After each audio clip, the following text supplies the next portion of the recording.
مردووی زیندوو یان دزی ئەدەبی. ڕۆمانی مردووی زیندوو یان دزی ئەدەبی نووسینی هێنری تروایە، وەرگێڕانی حەمەکەریم عارف.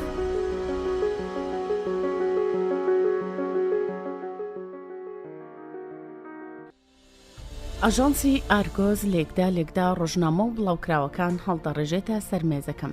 ئیدی ئەم ڕۆژنامە و بڵاوکراوانە پڕن لە ئاوتاری باش، زۆر باش، مامناوەندی، نەفرەت، ئەنگێز و پڕ لە ڕق و کینە. ئیدی ئەم وتارانە بە ناوی ئاشکرا یان ناوی خوازراوی گاڵتە جاڕانەی وەک پسپۆڕی وردبینی، دارکونکەرە، ماری عینەکدار بڵاو بوونەتەوە. ئەم وتارانەی دوایی لە هەموو ئەوانی دی تونترە. لەم وتار و نووسینانەدا ستایشم دەکەن، حەقارەتم پێ دەکەن، دەمبەن بە ناخی زەویدا، دەمگەێنە حەوێقی ئاسمان، ئیدی دەکەوم، هەڵدەستمەوە، دووبارە دەکەومەوە. ئەم کەوتن و هەستانەوەیە، ئەم هەرا و فەرتەنەیە هەموو ژیانی گرتوومەتەوە. ئێستا هەفتەی 3 جار دەڕۆم بۆ ڕاتاپلان. ڕۆژەکانی دی با هاتوچۆ لە نێوان وەشانخانەی برایانی پریور، ئەنجومەن و کۆڕا ئەدەبیە باڵاکان و ماڵەکەی خۆمدا بەسەر دەبم. ئێستا چەپ و ڕاست داوەتم دەکەن، وەکو حەیوانێکی سەیر و ئەنتیکا پیشانی خەڵکیم دەدەن. سوزان ئەم هەموو چالەکیە کۆمەڵایەتیانەی زۆر لە گیان خۆشە، لە جاران جوانتر بووە و جلەکانی گۆڕیوە و بووە بە مایی سەرنجی هەمووان. خەڵکی بە دەوریا دێن، لێ نزیک دەبنەوە و ناسکترین مجامەلە و نەوازشی دەکەن. پیرۆزبایی لێ دەکەن و چەند پرسیار لە من دەکەن، ئەوەندە و زیاترش پرسیار لەو دەکەن. لا گەرمەی ئەم داوەت و سەرگەرمیە خۆشانەدا ئەوەندە مۆخت نییە کە باری سەرنج و تێبینەکانی خۆم بنووسمەوە. هانکە هانک و پەلەدێم و دەچم و پێدەچێ خۆشترین ڕۆژانی ژیانم بەسەر بەرم. من ئەم ڕۆژانە شیناکەمەوە، بە کەڕەتێ هەڵمەقوتیان دەکەم و بەرەو پێش درێژە بە ڕێگای خۆم دەدەم. من ئەم وشانە با پەلە و لاقەراغ مێزەکە و بێ هیچ بیرکردنەوە و ڕامانێک دەنووسم. بەڵام سوزان بەر لەوەی بچێتە ناو جێگا و بنوێ خۆی دەشوات. ئەم دوای نیوەڕۆیە بۆ ئێمە زۆر گرنگ بوو. مەدام مارتینا مارتینو ناسرا و بەدایکە هیب هەردووکمانی بۆ یەکەمین کۆڕی ئەدەبی و چاخواردنەوەی ئەم وەرزە داوەت کردبوو. مادام مارتینا مارتینو خاوەنی هەوڵین دیوەخان و ساڵۆنی پارێسا، بەڵام لە هەوڵی گەنجێتیدا دیوانە شعرێکی لەژێر سەرناوی گفتوگۆیەک لە 3 ماچدا چاپ و بڵاو کردوتەوە و لەگەڵ چەند نووسەرێکی بە نامێدا دۆستایەتی و ئاشنایەتی نزیکی هەبوو. ئیدی گوناهانی دەورانی گەنجێتی لە پیرەتیدا شۆڕەتێکی ئەدەبی و کۆمەڵایەتی ئەو تۆی پێبەخشیوە کە هەموو خەڵکی پاریس بەغیلی پێدەبن و خۆزگەی پێدەخوازن. دایکە هیب خەڵکانێکی یەجگار زۆر لە ئەندامانی کۆڕی زانیاری فەڕەنسی، لە فەرمانداران، لە وەزیران، لە مامورانی باج و خەراج، لە بەڕێوەبەری شانۆیان، لە ئەکتەرانی بەناوبانگ و ناسراوانی سینەما دەناسێت و هەر هەمویان هاتوچۆی ساڵۆن و دیوەخانەکەی دەکەن. هەموو ئەوانەی قەرزارباری خۆی کردووە دەتوانێت بۆ پشتیوانی هەر کەسێک کە خۆی بوێ سوود لە هەموو ئەوانە وەربگرێت. ڕستە و دەستەواژەی دڵخوازی بریتە لە ئەم کارە دابنێ بۆ من، خۆم تەرتیبی دەکەم کوڕەکەم. وا دیارە زۆر کاریشی ڕایی و تەرتیب کردووە. پریۆر بە پێداگریەکی زۆرەوە داوای لێکردم کە لە ساڵۆن و دیوانەکەی مەدام مارتینا مارتینۆدا دەربکەوم. وتم بۆچی؟ خۆ من هیچ داواکاریەکەم لێ نییە، هیچ کارێکم پێ نییە. پریۆر هاواری کرد، کێ دەڵە کارت پێ نابێت؟ خامکە باریکەکەی بەرز کردەوە، ئەو قامکەی کە زۆر کارم تێدەکات. ئیدی چوون بۆ ماڵە تایبەتی و بەشکۆیەکەی دایکە هیب کاکەوتە سەرشەقامی هێنری مارتین و لە گەڕێکێکی هێوری برژوانیشدایە. دەرگای حەوشەکەی لەسەر گازی پشت بوو، سەر و سەودا و غەڵبەغەڵبێک لەسەر و پلیکانە مەڕمەڕیە سپیەکانەوە دەهاتە خوارەوە. دەگەیە گوێم ئەو خزمەتکارەی کە نەواری لە قۆڵ بەست بوو بە بێموبایلاتی لەبەر دەرگای جلکەنکەکە وەستا بوو تا جلی میوانەکان وەربگرێت. سوزان وەکو ئەسپێکی مەغرور کە بۆنی شەڕ بکات بەو ئاوایە لە کاتێکدا لە بەردەم ئاوێنەیەکی گەورەدا وەستابووین وتی هێشتا بە تەواوەتی بۆین باخەکەم ڕێک نەخستە بوو کە ئەو بۆ قاڵدرمانەدا کە بە فەرشی ئاماڵشین داپۆشرا بوون سەرکەوت. ئەو هۆڵەی کە چوینێ پڕ بوو لە خەڵک، غەڵ بەغەڵ بوو، دەنگە دەنگێ بوو، کەس بە کەس نەبوو، دەنگی مراکانی بچووک دەهاتە گوێ.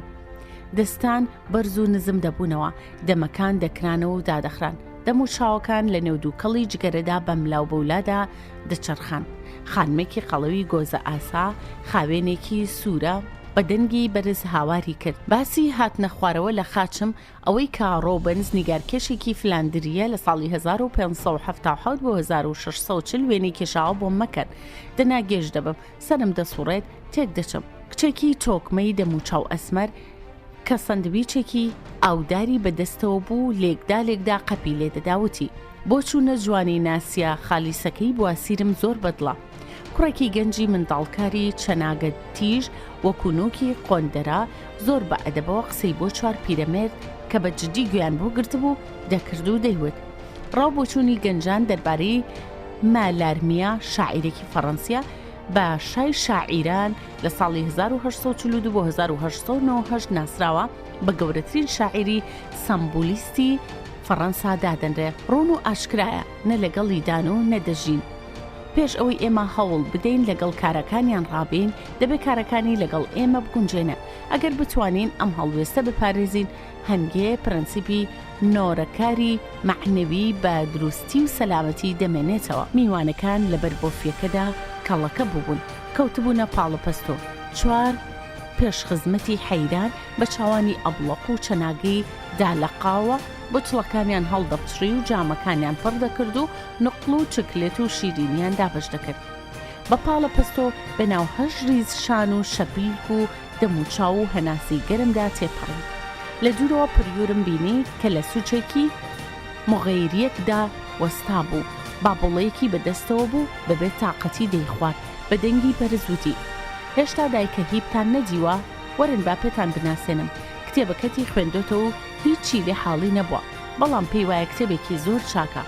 هەڵبەتە ئەمە گرنگە، باوەڕم پێ بکە ئەمە زۆر گرنگە.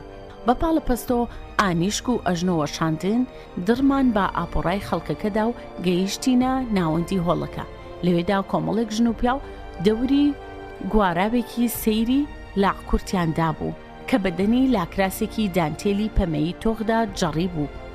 مەدام مارتینۆ خڕێکی کورتەباڵا بوو، سەری گەورە بوو، ڕاستەوخۆ نرابوو بە شانیەوە، ملی هەر نەبوو، چینە ئارایشتێکی ئەستور بە دەموچاویەوە بوو، هێندەی کل لە چاوان کردبوو کە نیگای لێڵ و حایری بتانی قەیمی پێبەخشی بوو.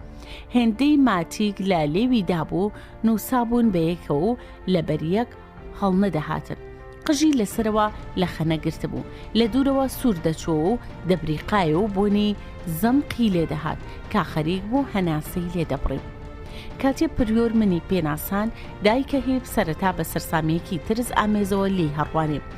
دەتگوت دەستم بۆ جانتای پارەکەی بردووە. ئەوجا بەدەم چەپڵە لێدانەوە هاواری کرد. هیپ خۆیەتی، چەند بەناسینی خۆشحاڵم، بەڕاستی خۆشحاڵم. مسیۆ سوربیا قەیدی نییە، من بە جاکبانگت دەکەم. جاکیان غەزەبەکەت کتێبە نەگاڵتە شاکارێکە لەو گۆڕە، زۆر ناسک و جوانە، تابلۆیەکی هەمەڕەنگە، جۆرەها ڕەنگی تایە. تۆ ئایندەیەکی پرشنگدارت هەیە، بە ئاشکرا هەز بەوە دەکەم، چونکە کە تەماشات دەکەم گیانم سار دادێ. هەر کاتێ ڕوبەڕووی پێیەکی مەزن دەوەستم بەدەست خۆم نییە، هەز بە سەرما دەکەم. هیپ دەنگێک بەرز بەوە وتی ئەم خانمە بەڕاستی میهرەبان و خۆشەویستە. دایکە هیپ وتی تکایە بێدەنگ بە، بڕۆ 5 فرانک غەرامە، هەر کەسێک ستایش و تاریفی من بکات 5 فرانک غەرامەی دەخەمە سەر. خودایە چ دەبینم ئەم خانمە گەنج و شەنگۆلەکیە. مسیۆ سوربیا تۆ هیچم پێ مەڵێ، تۆ قسە مەکە، مەزەندەم پێم دەڵێت هاوسەری تۆیە. خانم گیان، بێگومان تۆ خۆت بە شەریکی ئەم سەرکەوتنەی ئەو دەزانیت، زۆر پێی خۆشحاڵ و سەربەرزی. دەزانی مێردەکەت بەم کتێبە تووشی سەرگێژێکی کردو، سەرگێژیەکی بەلەسەت لە ئێستا بەدواوە لە ساوپەنا و حیمایی مندایە، بیەوێ و نەیوێ کردومە بە کوڕی خۆم. هیپ لە قاقای پێکەنینی دا و بە ئەسپایی کێشای بە بازوومدا وتی شەرم لە خۆت ناکەی، ئەم ژنە جوانت هەیە و تەنیا بۆ خۆتی ئیحتیکار دەکەی. وەرن با بە چەند دۆستێکی دڵسۆزی خۆمتان بناسێنم. لە ماوەی چارەکە سەعاتێکدا لەگەڵ دایکە هیبدا ئەوەندەمان کەڵا ئەدیب بەسەرکردەوە کە تەسەورم نەدەکرد ڕۆژێ لە ڕۆژان لە خەویشدا بیان بینم. دایکە هیب خۆی لا گفتوگۆکان هەڵدەقورتان دەردەدڵەکانیانی دەبڕی لا گەرمەی بێدەنگیدا لە ناکاوە دەنگی هەڵدەبڕی. ئەمە کەشفی تازەی منە. نووسری تازەکاری ڕۆژگاری ئێمە جەنابی جاک سوربیا، نووسری ڕۆمانی غەزەب. من پێشبینی ئایندەیەکی پڕشنگاری بۆ دەکەم.